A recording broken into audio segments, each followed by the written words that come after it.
بسم اللہ الرحمن الرحیم۔ السلام علیکم، welcome to educated Pakistan. How are you dear students? امید ہے آپ سب لوگ ٹھیک ہوں گے۔ آج کی اس ویڈیو میں ہم کانسٹیٹیوشن آف پاکستان 1973 کے بارے میں پڑھیں گے اور اس کا پہلا حصہ کور کریں گے۔ جیسا کہ ہم دیکھ سکتے ہیں کہ اس میں ٹوٹل پارٹس 12 ہیں، ٹوٹل سیکشنز 280 ہیں اور ٹوٹل اسکیجولز 5 ہیں۔ 7 - 2 = 5 کا مطلب یہ ہے کہ پہلے ٹوٹل 7 اسکیجول ہوتے تھے، پھر 18ویں ترمیم کے ذریعے 2 اسکیجولز کو اومٹ کر دیا گیا، تو ابھی ہمارے پاس ٹوٹل 5 اسکیجولز ہیں۔ 1973 کا آئین 10 اپریل 1973 کو اسمبلی میں پیش کیا گیا۔ 2 دن کے بعد 12 اپریل 1973 کو یہ سائن ہو گیا، یعنی اس پہ سائن کر دیے گئے، اور اس کے بعد 14 اگست 1973 کو یہ پاکستان میں لاگو کر دیا گیا۔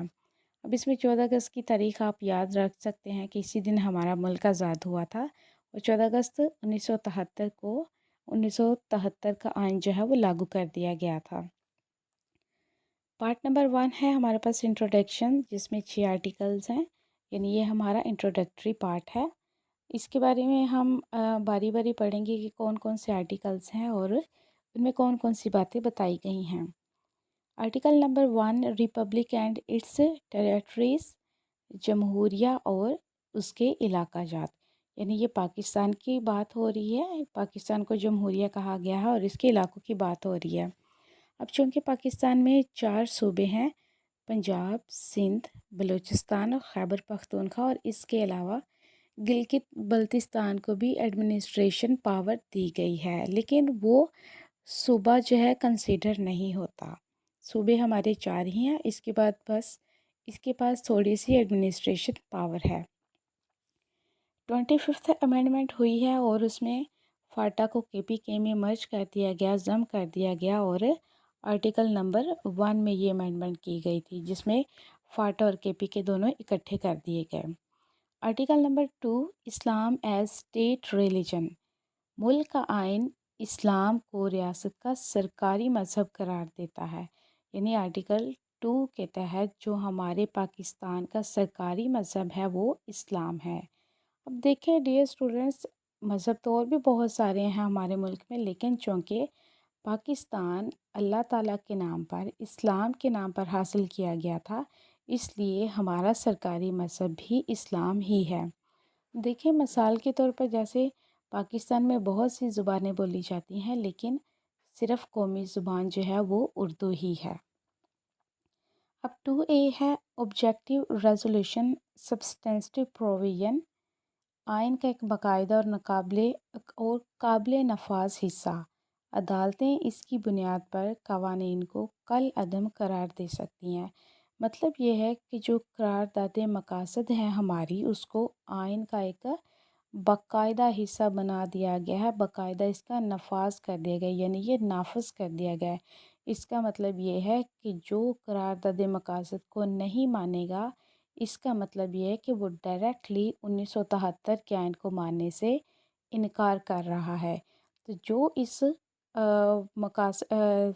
ریزولوشن کو مانے گا، اس کا مطلب یہ ہے کہ وہ 1973 کے آئین کو مانتا ہے، اور جو انکار کرے گا، اس کا مطلب یہ ہے کہ وہ آئین کو بھی نہیں مان رہا، اس کی نافرمانی کر رہا ہے۔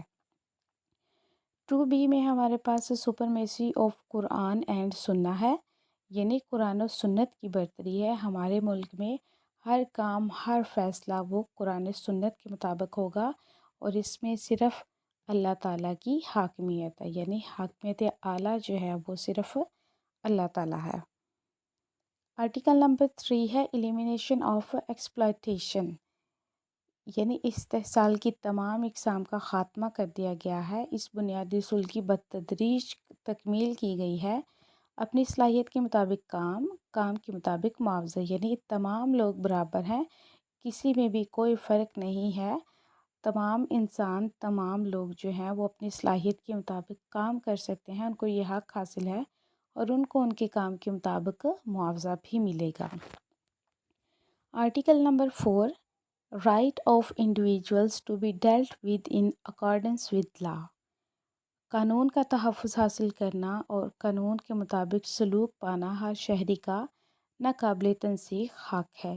یعنی پاکستان کے قانون کے مطابق تمام شہریوں کا حق ہے کہ وہ ایک جیسا سلوک پائیں، یعنی ان قانون کے مطابق تمام شہریوں کے ساتھ یکساں سلوک کیا جائے اور ان کو تحفظ دیا جائے، اور اگر کسی نے کوئی غلطی کی ہے اس کی اسے سزا بھی دینی ہے تو وہ بھی قانون کے مطابق ہی دی جائے۔ Article number 5، loyalty to state, obedience to constitution, وفاداری ریاست اور آئین کے لیے، یعنی اپنی ریاست کے ساتھ ہمیں وفادار رہنا چاہیے اور اپنے آئین کی پابندی کرنی چاہیے تاکہ ہمارا ملک ترقی کر سکے۔ آرٹیکل نمبر 6 ہے high treason for unconstitutional abrogation etcetera 15th amendment, یعنی 15ویں ترمیم یہاں پہ کی گئی ہے اور یہ کہا گیا ہے کہ مجلس شورا جو پارلیمنٹ ہے قانون کے ذریعے غداری کے مرتکب افراد کی سزا کا انتظام کرے گی، یعنی جو بھی لوگ پاکستان سے غداری کریں گے، اس کے وفادار نہیں رہیں گے، تو ان کو جو سزا ہے وہ پارلیمنٹ قانون کے ذریعے دے گی۔ جیسے کہ جنرل پرویز مشرف صاحب نے 1999 میں پاکستان کے آئین کو معطل کر دیا تھا، اس میں چینجنگز کرنے کی کوشش کی تھی۔ اس طرح کے جتنے بھی کام انہوں نے کیے تو ان کی سزا جو ہے وہ اس آرٹیکل 6 کے ذریعے ان کو دی گئی اور ان کو عدالت میں لایا گیا اور ان پر کیس کیا گیا۔ امید ہے ڈیئر اسٹوڈنٹس آج کے لیکچر کی آپ کو سمجھ آ چکی ہوگی، بہت ہی آسان ہے۔ ایک دفعہ ہم ریوائز کر لیتے ہیں۔ اس میں 12 پارٹس ہیں، 280 سیکشنز ہیں اور 5 اسکیجولز ہیں۔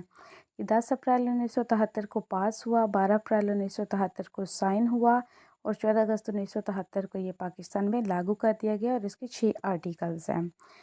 تو ہم اس کو ریوائز بھی کر لیا ہے جلدی جلدی، اس کے پارٹس اور اس کی ڈیٹس وغیرہ کو، تو امید ہے آپ کو اچھی طرح سے سمجھ آ چکی ہوگی۔ تو امید ہے آپ کو ویڈیو پسند آئی ہوگی، تو اس کو پلیز شیئر کریں اور میرے چینل کو سبسکرائب کر دیں۔ ایجوکیٹڈ پاکستان 191، ملتے ہیں اگلی ویڈیو میں، تب تک کے لیے اجازت دیجیے، اللہ حافظ۔